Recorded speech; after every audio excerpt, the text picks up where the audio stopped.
Dehradun rape कांड की police ने सुलझाई 24 घंटे में गुत्थी। दिल्ली तक छापेमारी, 5 आरोपियों की कमर तोड़ डाली। सीएम पुष्कर सिंह धामी के एक्शन मोड से हर कोई हैरान।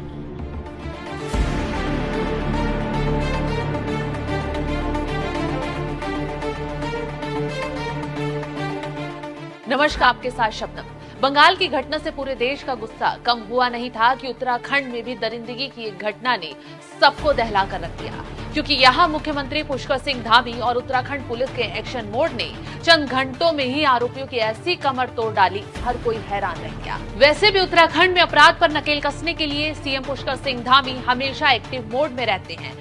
दिन हो या रात 24 घंटे राज्य पर पैनी नजर बनाए रखते हैं। इसी का नतीजा है कि जैसे ही घटना सामने आई, पुलिस मुख्यमंत्री दोनों ही एक्टिव हो गए। फिर क्या था, वो तस्वीर देखने को मिली जिससे हर कोई सीएम धामी और उत्तराखंड की पुलिस की तारीफ करने के लिए उतारू हो गया।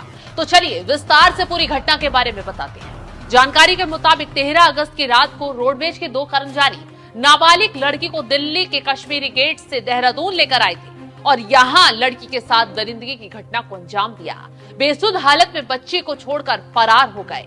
रात्रि करीब 1:30-2 के बीच में वहाँ पर जो गार्ड एक आईएसबीटी पर है, उसने एक बालिका को देखा कि वो एक उसकी दुकान पर जो मैगी की वहाँ बन रही थी दुकान पर बैठी हुई थी, और इसके बाद देखा कि वहाँ एक व्यक्ति साथ में बगल में खड़ा था, उससे कुछ बातें कर रहा था।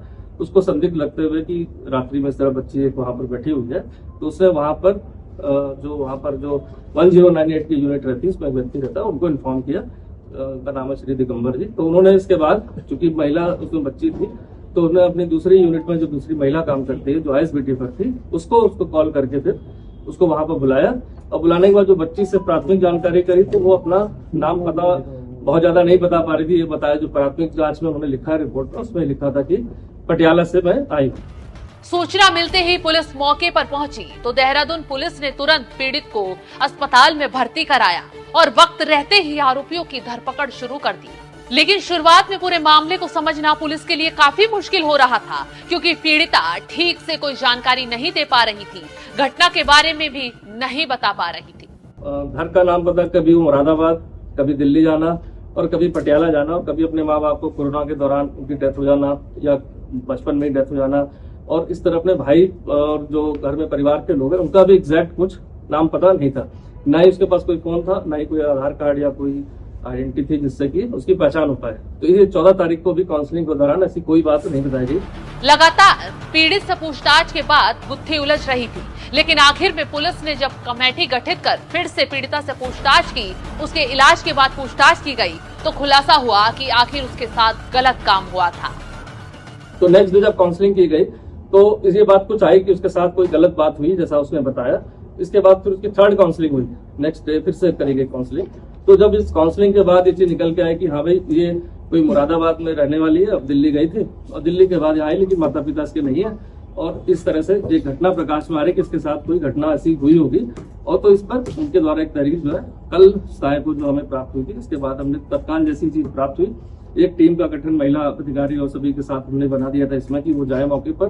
चूंकि घटना स्थल भी बहुत ज्यादा स्पष्ट नहीं था, लेकिन आईएसबीटी से चुका वो मिली थी वहां से, इसलिए आईएसबीटी से हमने कैमरे को खंगालना शुरू किया। तो बहुत सारी हमें फुटेज मिली, इस फुटेज में बालिका आराम से वहां जगह बैठी हुई मिली। इसके बाद एक व्यक्ति वहां पर घूमता दिखाई दिया बगल में, और इसके बाद गार्ड ने जो सूचना दी तो वो कॉरबोरेट हो गई थी हमारी पूरी घटनाक्रम की। इसी तरह से घटनाक्रम हुआ। पीड़ित से पूछताछ के आधार पर दिल्ली तक सीसीटीवी कैमरों की छानबीन की गई और आखिर में लड़की को बस से ही देहरादून लाने वाले 5 आरोपियों को धर दबोचा गया। जब हमारी महिला इंस्पेक्टर द्वारा विस्तार से लड़की से पूछा गया तो उसके द्वारा ऐसा बताया गया कि 5 लोग के साथ अलग अलग समय में उसके साथ गलत वो काम किया है। इसके आधार पर भी जो आदमी सस्पेक्ट वहां घूम रहा था, उस फुटेज को लेकर वहां के जितने भी हमारे ड्राइवर या काम करने वाले लोग हैं, कर्मचारीगण आईएसबीटी के आसपास रहते हैं दुकान पर, उन सबसे हमने वेरिफिकेशन कराया कि कोई इसको पहचानता होगा। तब उसकी शिनाख्त हुई कि वो भगवानपुर एक ड्राइवर है, जो एक बस का नंबर दिया कि इस बस का ड्राइवर है और ये भगवानपुर में मूल रूप से रहने वाला है और आज अवकाश पर है, उसकी ड्यूटी ऑफ है और वो अपने घर गया होगा। इसके आधार पर पुलिस टीम हमारी जो सस्पेक्ट था उसकी तलाश में निकल गई। साथ ही साथ हम मुकदमा दर्ज करके मेडिकल की जो प्राथमिक कार्रवाई होती है उसको प्रारंभ कर दी गई रात्रि में। और इस तरह से जब पहले सस्पेक्ट को पकड़ा गया तो उससे पूछताछ में फिर दूसरे का नाम, तीसरे का नाम, इस तरह 5 लोग इसमें टोटल जो है प्रकाश में है, जिसमें 2 ड्राइवर हैं, एक इसमें सरकारी कर्मचारी का ड्राइवर है, साथ ही साथ एक उसमें क्लीनर है और एक सफाई जो बस की करता है। इस तरह जो इन्वॉल्व थे वो सारे लोग एक ही उसमें इन्वॉल्व थे और एक उसमें कैशियर है जो जहां पर कैश का पैसा जमा करके हिसाब किताब किया जाता है। सबसे बड़ी बात तो ये है कि 24 घंटे के अंदर पुलिस ने रेप के इस गुत्थी को सुलझा दिया। जहां बंगाल की गुत्थी को उलझने में इतना वक्त लग गया, पूरा देश उफान पर आ गया, गुस्सा फूट पड़ा, वहीं उत्तराखंड में सीएम पुष्कर सिंह धामी के एक्शन मोड ने और पुलिस के एक्टिव मोड ने आरोपियों को तुरंत गिरफ्तार कर लिया। 5 आरोपियों को जेल भेजने का काम कर दिया गया है।